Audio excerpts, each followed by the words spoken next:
ایمان سے بتائیے کہ ہم اسکول پڑھانے کے لیے ہزاروں روپے لاکھوں خرچ کر دیتے ہیں، اور اپنے بچے کو قرآن پڑھانے کے لیے بھی کبھی خرچ کیا ہم نے؟ پوچھ رہا ہوں میں آپ سے، ہم نے اس کے لیے بھی کسی اچھے قاری کا انتخاب کیا تاکہ ہمارا بچہ قرآن پڑھ جائے؟ پہلے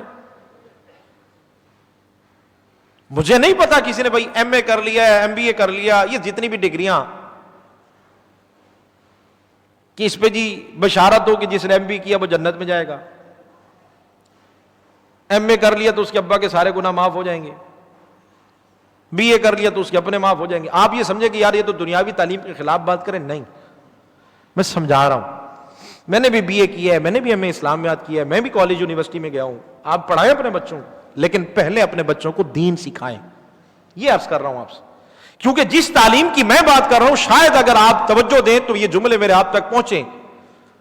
جس طالب علم کو ہم دیکھتے ہیں نا پھٹے ہوئے کپڑے پہن کر، پھٹی ہوئی ٹوپی، مدرسے کے لیے نورانی قاعدہ لے کے جا رہا ہے، ہم نے کہا یار یہ کیا پڑھے گا اور اس کے پاس کیا ہے؟ میں حدیث پاک کا مفہوم عرض کر رہا ہوں۔ جب وہ بچہ گھر سے چلتا ہے جامعہ پڑھنے کے لیے، خدا کی قسم اس کے پاؤں زمین پر نہیں لگتے، فرشتے پر بچھا دیتے ہیں۔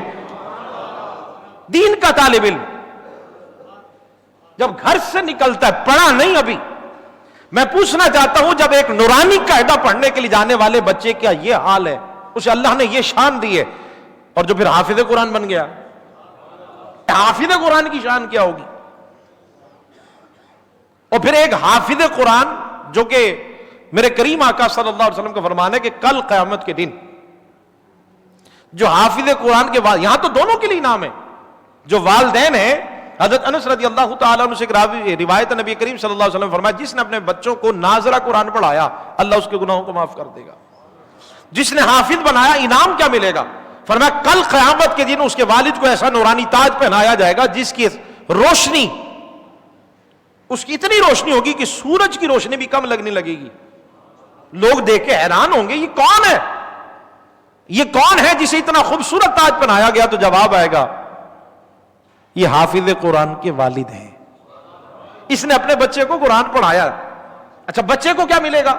جس نے ساری زندگی محنت کی، مدرسے میں گیا، سوکھی روٹی کھائی، پڑھا، والد چھوڑ دیا، اب اسے کیا انعام ملے گا؟ حکم ہی ہوگا کہ جس طرح تو دنیا میں ٹھہر ٹھہر کر وَرَتِّلِ الْقُرْآنَ تَرْتِیلًا ٹھہر ٹھہر کر قرآن پڑھا کرتا تھا نا، اب یہ جنت تیرے سامنے، جنت کی سیڑھیاں چڑھنا شروع کر اور قرآن پڑھنا شروع کر، جہاں قرآن ختم ہوگا وہیں جنت میں تیرا مقام بنا دیا جائے گا۔ یہ حافظ قرآن کی شان عرض کر رہا ہوں میں آپ۔ حضرت علی رضی اللہ تعالیٰ راوی ہیں، فرمایا نبی کریم صلی اللہ علیہ وسلم فرمایا ایک حافظ قرآن اپنے خاندان کے 10 لوگوں کی سفارش کرے گا اور اس کی سفارش قبول کی جائے گی۔ اس پہ کبھی ہم نے دھیان دیا نہیں؟ جو ذہین بچہ اسکول میں، جو کمزور بچہ مدرسے میں، نہ کیا کرو ایسا۔ اللہ کی راہ میں جو دینا تھا خالص دینا تھا نا، گھر کے لیے نیا تنخواہ مسجد میں دینا تھا تو آفس کا پرانا مسجد میں دے دے، یہ محبت ہے رب کے ساتھ۔ شادی بیاہ ہو جائے تو لاکھوں خرچ ہو جائے، مسئلہ کوئی نہیں ہوتا، اور جامعہ میں اگر 500 روپے بھی دینے لگ جائے نا، 500 روپے، تو اس پہ بھی 100 دفعہ استخارہ کرنا پڑتا ہے کہ دے کہ نہیں دے، کہیں تنگ دستی تو نہیں ہو جائے گی۔ حالانکہ خدا کی قسم مسجد ادارے میں دینے سے تو رزق بڑھتا ہے، کم نہیں ہوتا۔